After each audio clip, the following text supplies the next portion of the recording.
Number 1. The shrinking brain disaster. Imagine if every time your phone got an update, it somehow became dumber. Well, congratulations. That's basically what evolution did to your brain. Over the last 20,000 years, human brains have actually shrunk. Not in a cute, tight jeans out of the dryer way. More like, hey, why are we losing 10% of our CPU and nobody's panicking? And before you go blaming TikTok, this started long before dance challenges and 7-second attention spans. Anthropologists think our brains peaked in size during the Ice Age. Back then, we had to do important things like survive saber-toothed tigers, memorize which berries wouldn't kill us, and invent fire from rubbing sticks. Now, you can survive just fine knowing only how to Uber Eats a burrito and reset your Wi-Fi. So why the shrinkage? Well, one theory is that society got smarter, collectively. Once humans started forming bigger groups, it was more useful to specialize and cooperate than to be a walking Jeopardy champion. You didn't need to remember everything, just someone who did.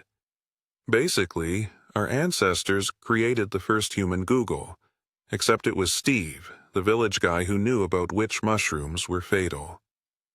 Another theory? Domestication. As we tamed animals, we also tamed ourselves.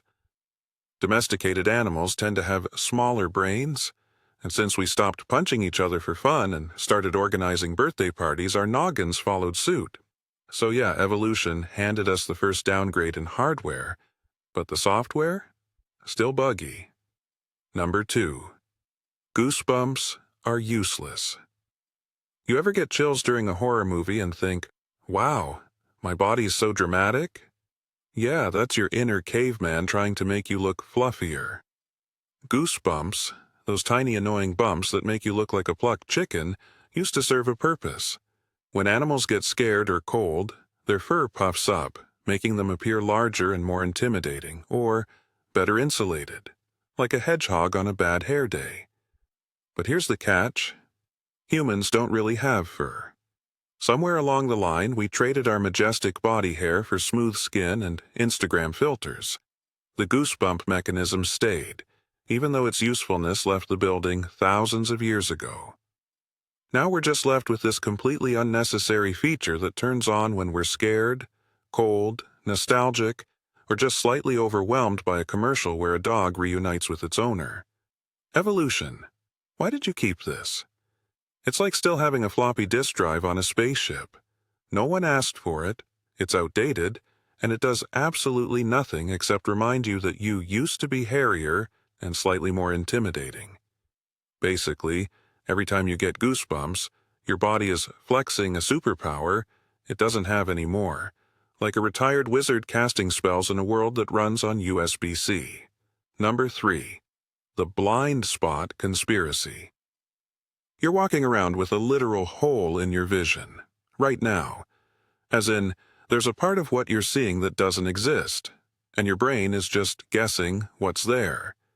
This is not a metaphor. This is your optic nerve being incredibly rude. See, where the optic nerve connects to your eyeball, there's no room for light-detecting cells. So you have a blind spot, a void, a little Bermuda Triangle of perception. But you don't notice it, because your brain goes, no problem, I'll just Photoshop something in there. Which is horrifying. Your brain is lying to you, constantly. You could be missing something important, like a spider or a muffin, and your brain would just paste in wall texture and go, there, fixed it. In experiments, scientists can make your blind spot swallow things. Like they'll show you a dotted line that crosses the blind spot, and your brain will draw in the missing part. Seamlessly, as if it were always there. What else is it hiding? How much of your life is an illusion, patched together by a freelance editor in your skull? This glitch exists because evolution prioritized good enough over perfect. And to be fair, that's probably why you made it this far, but it also means you're navigating the world using a screen with a dead pixel. And you're just trusting your brain to handle it. Pro tip: never trust a biological system that uses guesswork as a core function. If you enjoyed this video, please give it a like and consider subscribing to my channel. It means a lot to me. Number 4. Sleep paralysis, the brain's worst prank. So you wake up, can't move, and there's a shadow figure standing in your room. Good morning. You're experiencing sleep paralysis, nature's least funny joke. Sleep paralysis happens when your brain forgets to finish booting up. Your mind wakes up, but your body is still in do not disturb mode. The result? You lie there like a terrified potato while your imagination goes full Tim Burton. This feature was probably meant to keep you from acting out your dreams. You know, flailing, punching, or climbing the dresser during that nightmare where you're Spider-Man in a grocery store. But sometimes, the system glitches, and instead of waking up normally, you get trapped in the horror film version of your bedroom. Worse, your half-dreaming brain might hallucinate figures, whispers, pressure on your chest, or, if it's feeling extra dramatic, a demon eating your soul. Delightful. The science here is sound. It's a rematonia malfunction. Your muscles are paralyzed during REM sleep for safety. Sleep paralysis happens when the paralysis lingers but your consciousness doesn't. But knowing that doesn't help when you're wide-eyed and watching a ghost crawl across your ceiling like it's auditioning for Paranormal Activity 7. Still terrible. Thanks, evolution. Truly. This defense mechanism has become an accidental nightmare generator. Basically, your brain said, let's keep you safe while dreaming, and accidentally invented night terrors for fully awake people. Nice work, team. Number 5. Choking on our own food. You'd think after millions of years of evolution, we'd be able to swallow without dying. But no. You, a highly evolved, upright walking human, can still randomly choke to death on a baby carrot. And here's why. Your throat is a design disaster. See, your trachea, the breathing tube, and esophagus, the food tube, both share an entrance at the back of your throat. It's like evolution decided to build an airport where the runway and the food court are the same hallway. What could go wrong? Oh, everything. Swallowing safely depends on this little flap called the epiglottis, which is basically the bouncer of your throat. Its job? Slam shut over your windpipe every time you swallow so your sandwich doesn't take a detour into your lungs. But the system's not foolproof. One mistimed laugh, a poorly chewed pretzel, or a dramatic gasp mid-bite, and suddenly your respiratory system is under attack by a tortilla chip. Other animals? Not as stupid. Most mammals can breathe and eat at the same time without risking self-destruction. But humans, because we started talking and stood upright, had to reorganize our anatomy. The result? A throat with too many jobs and zero room for error. Basically, evolution sacrificed safe swallowing for the joy of speech. So next time you compliment someone's voice, remember, it's powered by a deadly design flaw. Number 6. The appendix.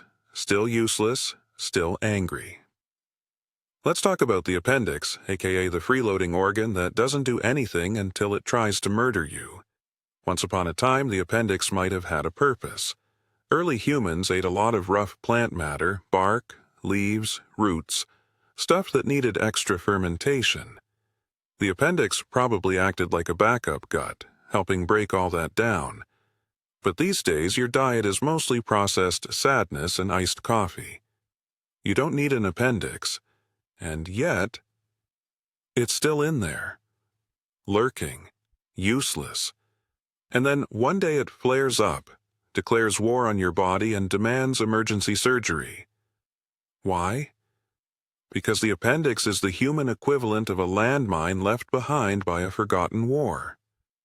Most of the time it just sits there, quiet, suspicious. But every so often it explodes, and you're in the ER playing medical roulette. What's wild is that about 1 in 20 people will experience appendicitis. That's not rare. That's a design failure. If your phone burst into flames 5% of the time, no one would call it a miracle of innovation. To be fair, some scientists now think the appendix might help reboot gut bacteria after illness, which is adorable. But you know what else helps? Yogurt. And yogurt doesn't randomly rupture.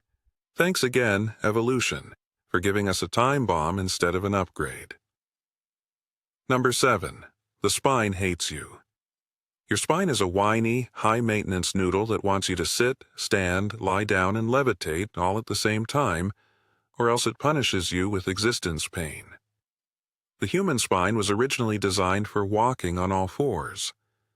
Then evolution said, what if we made it stand up? And instead of redesigning the whole structure, it just tilted the whole mess vertical and called it a day.